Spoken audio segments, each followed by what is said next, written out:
நமச்சிவாய வாழ்க. நாதந்தாள் வாழ்க. இமைப்பொழுதும் என் நெஞ்சில் நீங்காதான் தாழ் வாழ்க.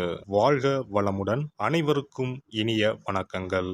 நாம் இந்த பதிவில் பிறக்கப் போகும் ஏப்ரல் மாதத்திற்கான சுப மற்றும் அசுப பலன்கள் என்னென்ன என்பதனையும், அசுப பலன்கள் ஏற்படுமாயின் ராசிக்காரர்கள் செய்ய வேண்டிய பரிகாரங்கள் என்னென்ன, வழிபட வேண்டிய தெய்வம் யார் என்பதனை பற்றியும் விரிவாக காண்போம்.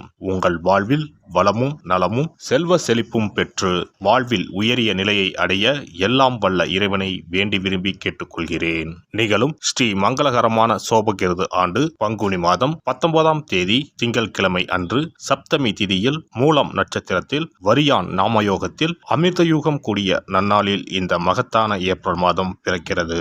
இம்மாத கிரக நிலைகளை பார்க்கும்போது மேசத்தில் குரு பகவானும், கன்னி ராசியில் கேது பகவானும், தனுசு ராசியில் சந்திர பகவானும், கும்ப ராசியில் சனி பகவானுடன் செவ்வாய் பகவானும் சஞ்சாரம் செய்கின்றனர். மீனராசியில் சூரிய பகவான், ராகு பகவான், சுக்கிர பகவான், புதன் பகவான் இணைந்துள்ளனர். இம்மாத கிரக பெயர்ச்சி என எடுத்துக்கொண்டால் ஏப்ரல் 13ஆம் தேதி சூரிய பகவான் மேசராசிக்கும், ஏப்ரல் மாதம் 23ஆம் தேதி செவ்வாய் பகவான் கும்பராசியில் இருந்து மீனராசிக்கும் இடப்பெயர்ச்சி அடைகின்றனர். அதேபோல் இந்த ஏப்ரல் மாதம் 24ஆம் தேதி சுக்கிர பகவான் மீனராசியில் இருந்து மேசராசிக்கு இடப்பெயர்ச்சி அடைகிறார்.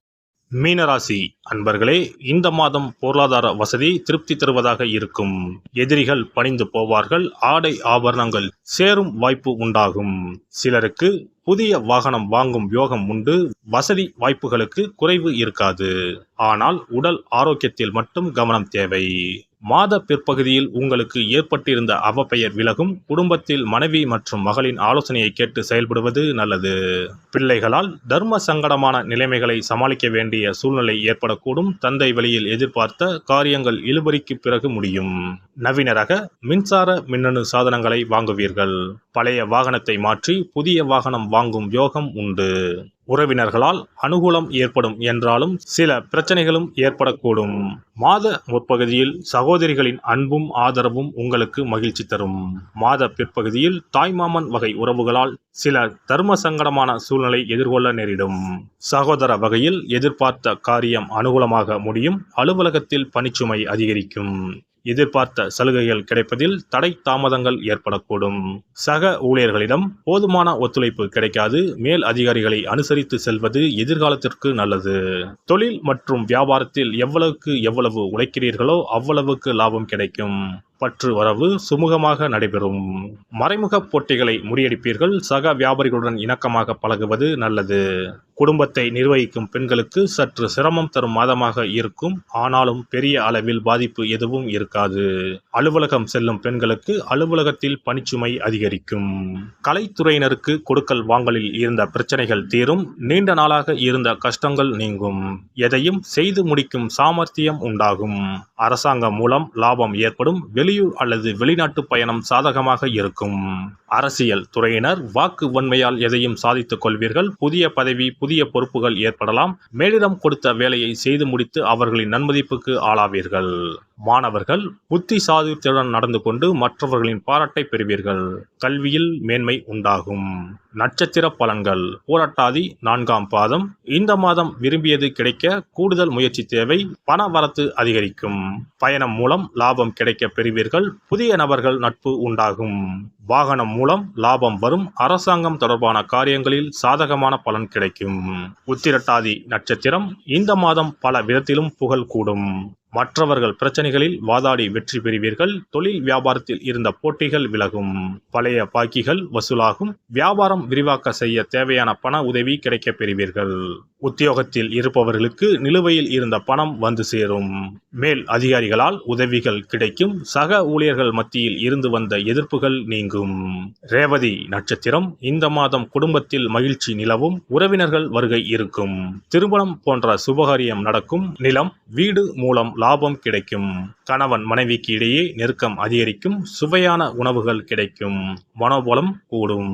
வியாழக்கிழமையில் முல்லை மலர் சாற்றி தட்சிணாமூர்த்தியை வழிபடுவது கடன் பிரச்சனையை தீர்க்கும். செல்வம் சேரும். சிறப்பு பரிகாரம். கடன் சீக்கிரம் அடைபட செவ்வாய்க்கிழமை இந்த எளிய பரிகாரம் செய்யுங்கள். முருகப்பெருமான் உடனே ஓடி வந்து உதவுவார். செவ்வாய்க்கிழமை அன்று சில எளிய பரிகாரங்களை செய்வதால் விரைவில் கடனை அடைத்துவிடலாம் என நம்பப்பட்டு வருகிறது. செவ்வாய்க்கிழமையின் சிறப்புகள் பற்றி காண்போம். எவ்வளவு சம்பாதித்தாலும் வரவும் செலவும் சிலருக்கு சரியாக இருக்கும். சேமிப்பு என்பது உப்புக்கும் இருக்காது. ஆனால் சிலருக்கு வரவை மீறியும் அதிக செலவுகள் ஏற்பட்டு கடன் போன்ற பிரச்சனைகள் வந்துவிடும். இதனால் நிம்மதியாக வாழ முடியாமல் திணறுவர். இந்த மாதிரியான பிரச்சனைகளுக்கு தீர்வுகளை முருகப்பெருமான் அருள்வார். அவருடைய வழிபாட்டிற்கு ஏற்ற தினம் செவ்வாய்க்கிழமை. செவ்வாய்க்கிழமை அன்றைய நாளில் கடன் பிரச்சனைகள், பணி தொடர்பான பிரச்சனைகளை நினைத்து முருகனை வழிபடலாம். செவ்வாய்க்கிழமை அன்று நல்ல செயல்களை தொடங்க ஏற்ற நாள் இல்லை என்பது பாரம்பரியமாக நம்பப்பட்டு வருகிறது.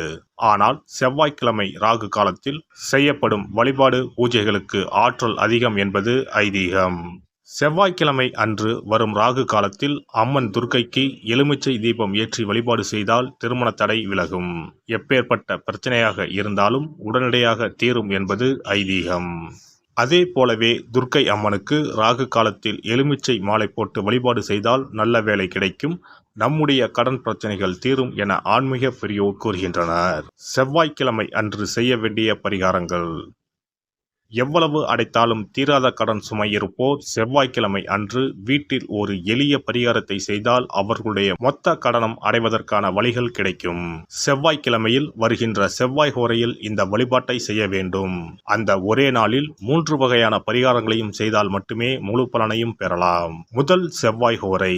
செவ்வாய்க்கிழமை அன்று காலை 6 மணி முதல் 7 மணி வரையிலும் செவ்வாய் ஹோரை இருக்கிறது. அப்போது பாசிப்பயிறு அல்லது பச்சை பயிறு ஆகியவற்றில் ஏதேனும் ஒன்று வெல்லம் போட்டு பாயாசம் செய்து பூஜை அறையில் சுவாமிக்கு படைக்க வேண்டும். வீட்டு பூஜை அறையில் விளக்கேற்றி எங்களுடைய வீட்டின் கடன் சுமைகள் விரைவில் அடைபடுவதற்கான வழிவாய்ப்பை எங்களுக்கு கண்முன்னே காட்டுங்கள் என குலதெய்வம், இஷ்ட தெய்வம் எல்லோரிடமும் பிரார்த்தனை செய்ய வேண்டும். இரண்டாவது செவ்வாய் ஹோரை செவ்வாய்க்கிழமை அன்று பகல் பொழுதில் 1 மணி முதல் 2 மணி வரை இருக்கிறது. அப்போது பச்சரிசியை சுத்தம் செய்து அதனுடன் பச்சை பயிறு, வெல்லம் ஆகியவற்றை கலந்து வீட்டு பூஜை அறையில் வீட்டிற்கும் சுவாமி படத்தின் முன்பு வைக்க வேண்டும். பின்னர் நாங்கள் கோமாதாவிற்கு செய்யும் இந்த தானத்தை ஏற்று எங்களுடைய கடன் சுமை குறைந்து நிம்மதியான வாழ்க்கை கிடைக்க 30 முக்கோடி தேவர்களும் அருள் புரிய வேண்டிக் கொள்கிறோம் என மனதினுள் பிரார்த்தனை செய்ய வேண்டும். உங்களுடைய வீட்டில் யாரின் பெயரில் அதிகமான கடனை வாங்கி இருக்கிறீர்களோ அவர்களின் கையால் பாசிப்பயறு வெல்லம் கலந்த பச்சரிசியை கோமாதாவிற்கு தானமாக கொடுங்கள். பசுமாட்டிற்கு இந்த தானத்தை செய்த பிறகுதான் அன்றைய தினம் பகலில் உணவு சாப்பிட வேண்டும். ஒருவேளை நீங்கள் பணிக்கு செல்பவராக இருந்தால் காலையில் இதையெல்லாம் தயார் செய்து கையில் எடுத்துக்கொண்டு சென்று விடுங்கள். உங்கள் மனதிற்குள் எல்லாவற்றையும் பிரார்த்தனை செய்துவிட்டு பணியிடத்திற்கு அருகில் உள்ள பசுமாட்டிற்கு வழங்கலாம். மூன்றாவது செவ்வாய் ஹோரை. மூன்றாம் செவ்வாய் ஹோரை செவ்வாய்க்கிழமை அன்று மாலை 6 மணிக்கு மேல் வரும். அப்போது உங்கள் வீட்டு பூஜை அறையில் ஒரு நெய் தீபத்தை ஏற்றுங்கள். நீங்கள் வழக்கமாக ஏற்றும் தீபத்தினை தவிரவும் மற்றொரு அகல் விளக்கில் நெய் தீபம் கட்டாயம் ஏற்ற வேண்டும். இது முருகனுக்காக ஏற்றும் தீபமாகும். இந்த தீபத்திற்கு முன்பாக நின்று கடன் அடைபடும் வழியை காட்டு அப்பனே முருகா, கடனே இல்லாமல் வாழும் வாழ்வை தந்தருள் இறைவா என முருகப்பெருமானிடம் மனமுருகி வேண்டிக் கொள்ளுங்கள். இந்த பரிகாரங்களை நம்பிக்கையுடன் செய்தால் மட்டுமே நிச்சயம் உங்களுடைய கடன் விரைவில் அடைபடும். எல்லாம் வல்ல இறையருளால் நீங்களும் உங்கள் அன்பு குடும்பமும் உடல் நலம், நீலாயுள், நிறை செல்வம், உயர் புகழ், மெய்ஞானம் ஓங்கி வாழ்க வளமுடன். இந்த வீடியோ பதிவு உங்களுக்கு பிடித்திருந்தால் லைக் பண்ணுங்க, கமெண்ட் பண்ணுங்க, ஷேர் பண்ணுங்க, மறக்காம சப்ஸ்கிரைப் பண்ணுங்க, பக்கத்துல இருக்கிற பெல் பட்டனை கிளிக் பண்ணுங்க. நன்றி, வணக்கம். ஓம் நமச்சிவாய. சிவாய நம.